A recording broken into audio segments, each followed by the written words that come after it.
On behalf of the Kootenay Lake Summer School of the Arts and the writing program here at David Thompson University Centre, I'd like to welcome you all to our panel discussion this afternoon. I'm going to introduce the panel. Starting on my left is Fred Waugh, the coordinator of the Kootenay School of Writing here at David Thompson. He's a poet and editor whose most recent book is his selected poems called Loki is Buried at Smoky Creek, which was issued this spring. On my right, immediately, is Robert Kroetsch, who's here from the English department at the University of Manitoba. He's a novelist, a poet, critic, just back actually from China, where he was part of the delegation of Canadian writers who were touring mainland China. His most recent books include the novel What the Crow Said, and his most recent book of poems out, I guess it's this spring, is that right? Is Field Notes, which is his collected poems. On his right is Graeme Gibson, a novelist and film script writer who was a founding member of the Writers' Union of Canada and a former chairperson of that organization. Presently, Graeme chairs the Writers' Development Trust. Among his books that are most recently available is a combined paperback edition of his two novels, Five Legs and Communion, which the House of Nancy Press brought out. And Graeme asked me to mention, because Nancy's distribution is not all that it might be, that he has copies here with him of that combined edition of his two novels. At a very reasonable price. Okay. The format for this afternoon is going to be that I'm going to talk for about 6.5 minutes to set up why we chose these particular questions to ask the panel, some of the thinking behind it.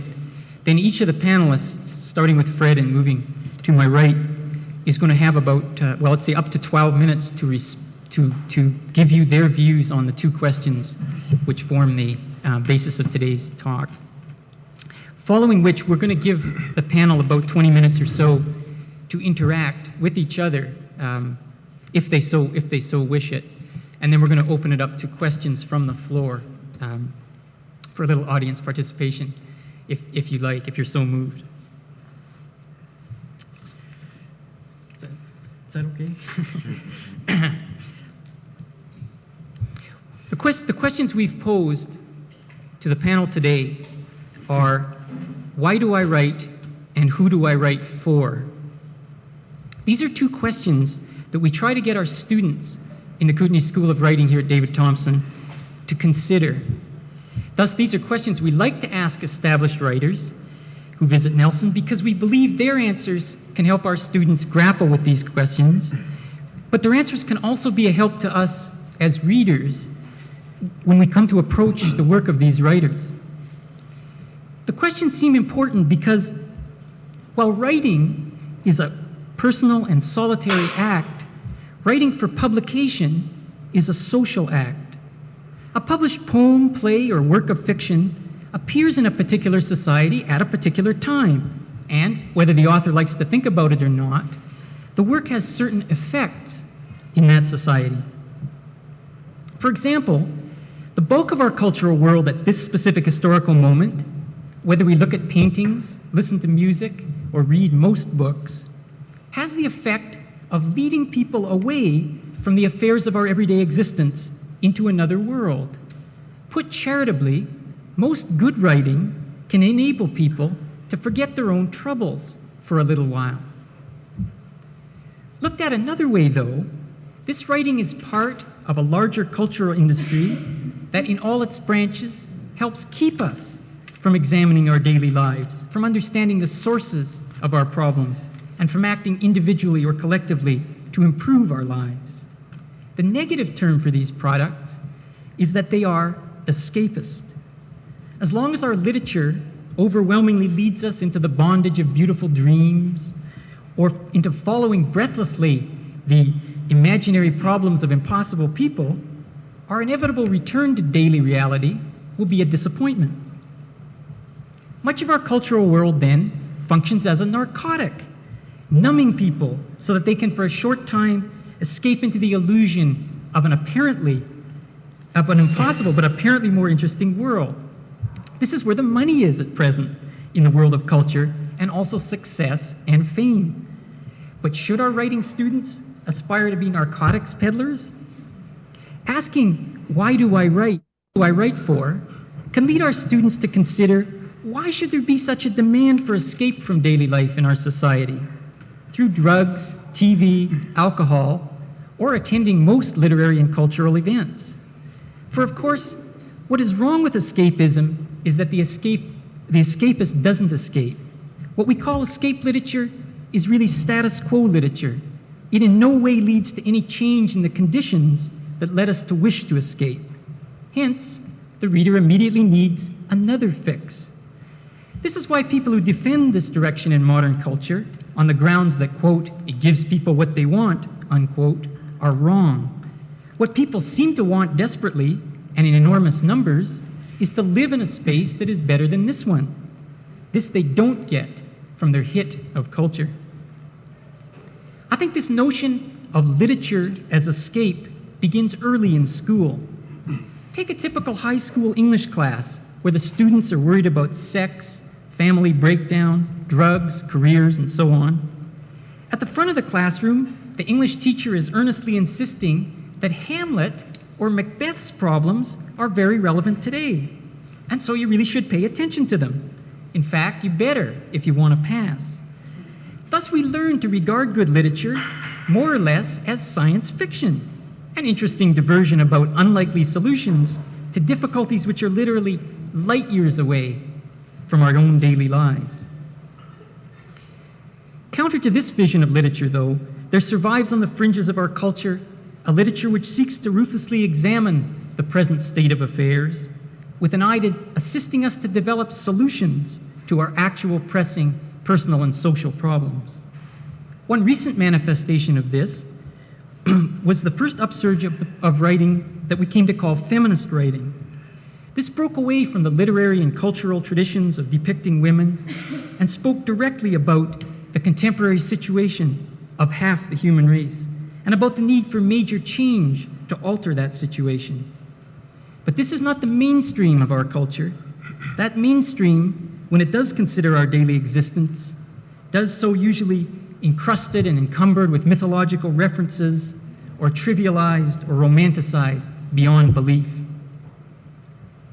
Yet when we ask writers or other artists to examine and or take responsibility for the social effects of their creations, they often become angry. Their first cry is that we are trying to censor them, to tell them what to do. This is hardly fair. Artists and writers of every sort have always and will always go on doing exactly as they please, presenting their particular version of the world to us. Why should they become so upset when we in turn offer them our version of the effects their work has in our society?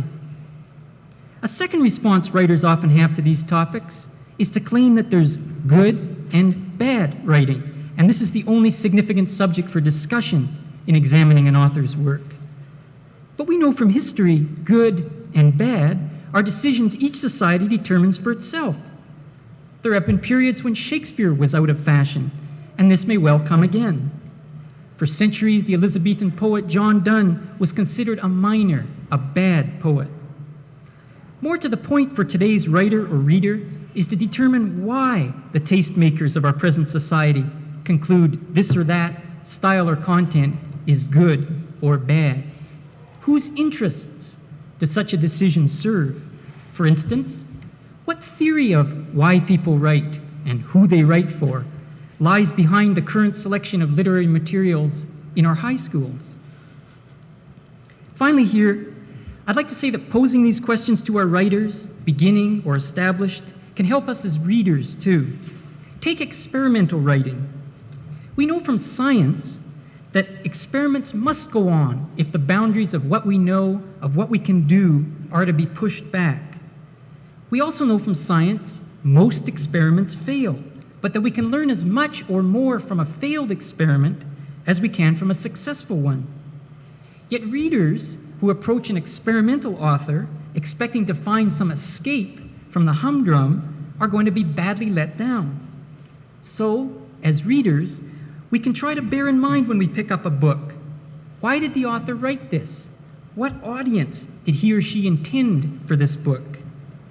And one aid to us in attempting to determine this is to listen to what our contemporary writers have to tell us about why they write and who they write for. To that end, today, here is our panel. And we'll start with Fred Walker. Wow. Can I read that again? Gee, there's a lot there. I've made some notes, and I'd like to try and weave them together for you. I guess immediately one of the things that's going on for me is just what Tom says happens. That is, I feel I'm under attack by the reader. All of a sudden, the writing, which at one point is an act, is under some form of discrepancy by the reader or the artifact. And why I write and who I write for necessarily involve the ego or the self. For me, they involve not so much escape, but what Hopkins coined inscape. As the writer, maybe as the reader, we want to escape from something. Certainly we don't want to have to deal with the day or something, so we'll read a story or a novel or a poem or whatever. We'll go to language for some escape from that. But as the writer, there's no escaping what's being presented in the material that I've chosen to work with, i.e. language. And to that end, I thought I would talk a little bit about those aspects of the material, language, which lead me to conduct the act of writing, which lead me to engage in that. I guess originally, or very early on, as a young writer, as a young poet, and a lot of us, I'm sure, have felt this. We felt the need to put down our personal, private senses of a world, of a life that was going on, very preciously, and we thought these first, we felt these first outpourings as being very precious indeed. They involved a great deal of resolution about the kinds of agonies our world was perhaps presenting us with as young people. I've always been struck by how it's the thing itself and its relevance to ourselves that is the thing here for me would be the poem. How the poem is relevant to ourselves who are the experience of it, i.e. that is, I've always been bothered by the necessity to classify the artifact, to put it into a peg, to say this is the way you're supposed to react. In fact, this is the way I'm supposed to write. I'm supposed to write about this, not about that. And all of that dialogue, or all of that so-called universe of discourse, as Aristotle so lamely put it to us, leads us away from the thing itself. And just the fact that for me the poem is there, or for just the fact that gets made out of that material, or any artifact gets made, is an amazing thing. It's just an incredibly amazing thing. And our own experience of it, I think, is simply the most valuable thing that's going on. I'm interested in language. I want to work in language because one of the things that attracts me to it is that it as a material carries a substantial weight of information, of what Jung called collective unconscious, or something common that we all share. And it's that the fact that we're in a sense fellow travelers here, and that the language is both personal to the writer or the singer or the maker, and common to others, which makes language itself interesting. That is, it's got information there that can reveal to me something about all of us. And it's only with an intense grappling of the language, of really working hard with that material, pushing it, that it's going to reveal itself. So that's one of the reasons why I'm there. One of the reasons why I write is because I want to be in language. Being in language for me is allowing me to be witness to something larger than myself, something larger than something I'm solely capable of. The other thing that is perhaps there is, and I'm not going to spend much time talking about this, is inspiration, is the muse, is that somehow there's that other, that sense of an other, and perhaps that's what language carries with it. That language is informing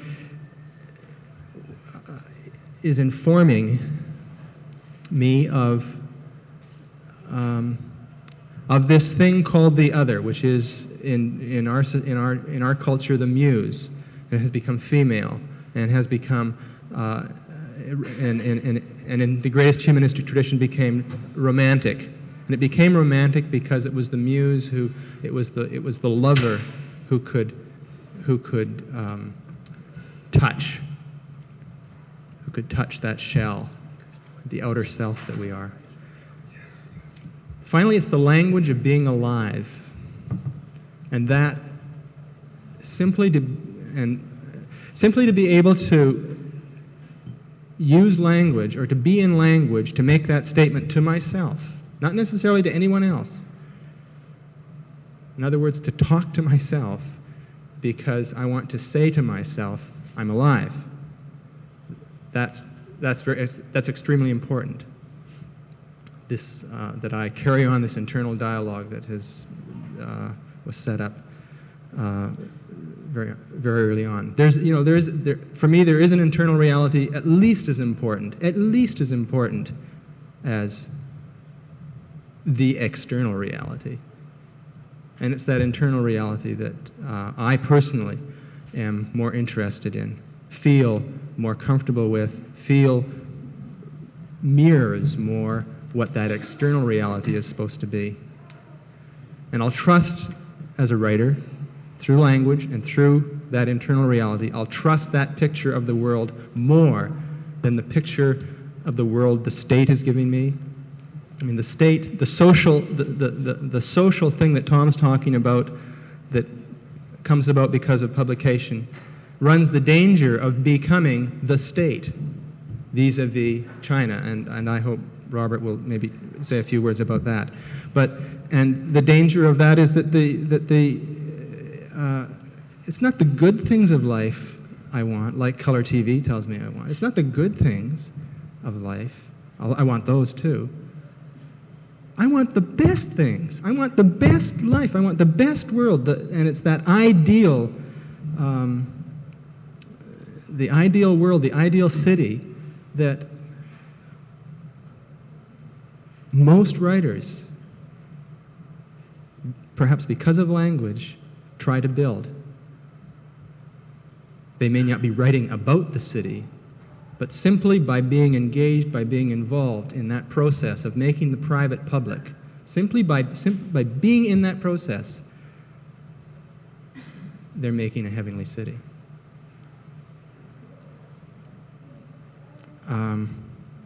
I think that's all I'll say. Oh, I don't know who I write for. I didn't answer that one, did I? I know why I write. I guess I really don't know how to answer that question. I really don't know who I write for or if I write for anyone else. I don't know. Okay. Robert, 10 days ago, I had lunch in China with the Canadian Embassy people in Beijing, Peking, and we had a very fancy lunch with servants putting lots of food on our plates. And after lunch, we went to have tea with Madame Ding Ling, the most renowned, one of the most renowned novelists in China.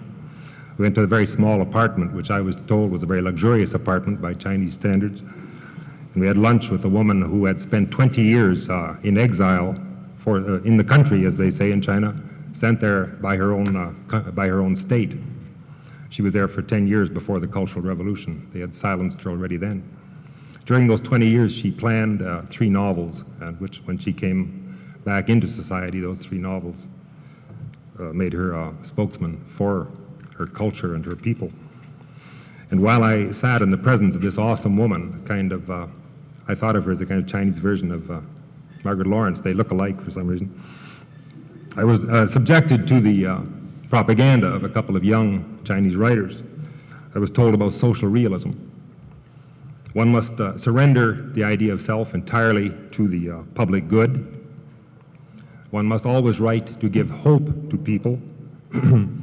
They have a very strong organization of writers, and I asked how you get to be a member of this organization, and I was told you are judged by your influence.